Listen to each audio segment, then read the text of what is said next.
Such a pretty face, such a pretty dress, such a pretty smile, such a pretty me.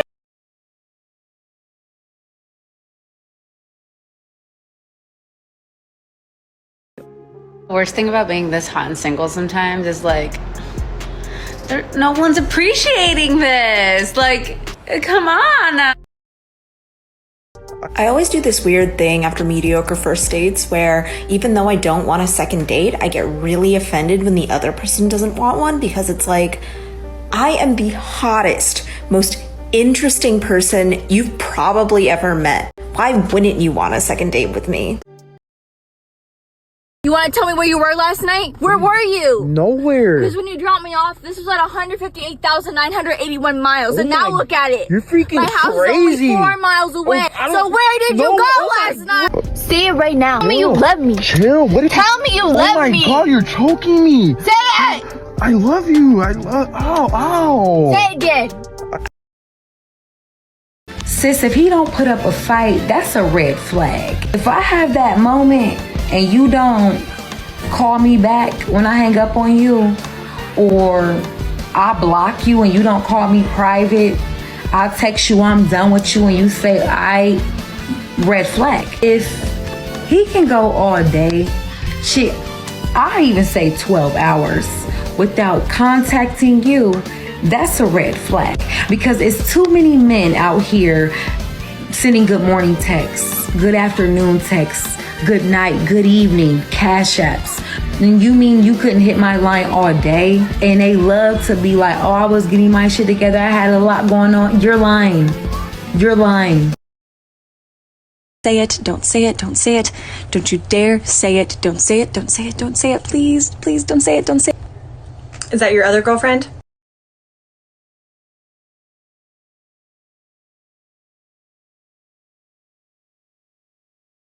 I don't know who needs to hear this, but you absolutely can stay delusional forever if you want to. I support it. If you want to just be 24/7 Delulu, I'm with you. Who are we hurting? Ourselves, but we do that anyway, so what's one more thing? It's a happier place, too. Reality has no place in my world, so. Either I'm ugly, which is why guys don't talk to me, or I'm like too attractive that they're intimidated, which is why they don't talk to me. And I don't think I'm ugly, so I'm gonna go with option number 2. Tend to use holidays as an excuse to reach out to you, like the ones that have no chance with you, and then they'll just hit you with the Merry Christmas, the Happy Easter, the Happy Martin Luther King Day. Well, I got no Merry Christmas texts from the boys that love me that I haven't talked to in a year.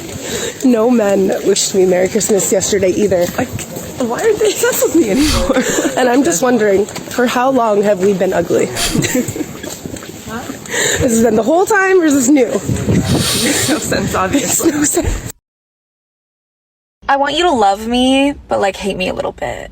I want you to respect me, but then also disrespect me a little bit. I want you to be obsessed with me, but also leave me the f*** alone.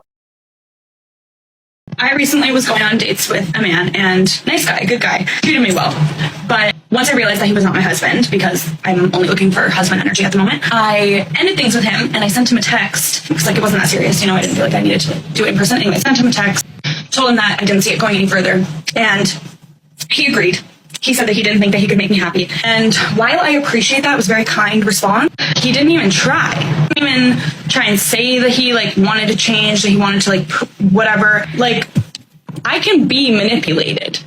I will listen to you. But you didn't even try. Like, a lot of guys will, specifically guys, will come up and be like, you're really attractive, like, can I get your number? It doesn't have to be like that. It has to be, I have more respect for a guy if he's just like, I just want to let you know you're really pretty. I'm like, okay, thank you, and they walk away. Yeah. That says so much more than a guy being like, let me get your snap. Like, that's so ugly. Because guys can be creepy. At least ask my name. Like, if they talk Wait, hold on. at first. So you want to meet a guy in public organically, but you also want him to just compliment you and walk away and never talk to you again?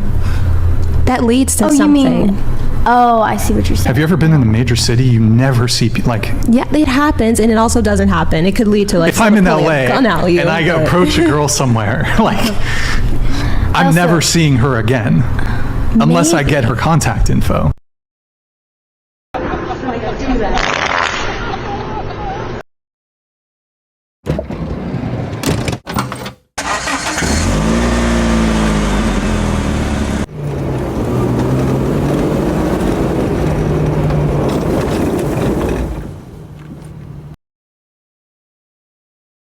In my third year of college, I went on a date with a girl named Vicky. She was a freshman, a Native American girl from New Mexico. I took her to where she wanted to go, which was a nightclub. After we got back to her dorm room, she tells me that she has a boyfriend, and that it was okay for them to see other people and it was her idea. Needless to say, I was pissed off. If I had known she had a boyfriend, I would never have taken her on a date and I would never have spent any money on her. She knew this, and this is why she waited until the end of the date to tell me this crap. Back then, girls were pulling this crap all over the place, at every university. Anyway, because of money and family issues, Vicky did not come back in her second year.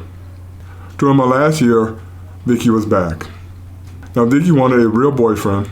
She wanted to be in a committed monogamous relationship, but her boyfriend, who was now in his third year, did not want to be in a committed monogamous relationship. He was okay if they kept seeing other people. Vicky understood because while she was stuck in New Mexico for a year, she got hit by reality.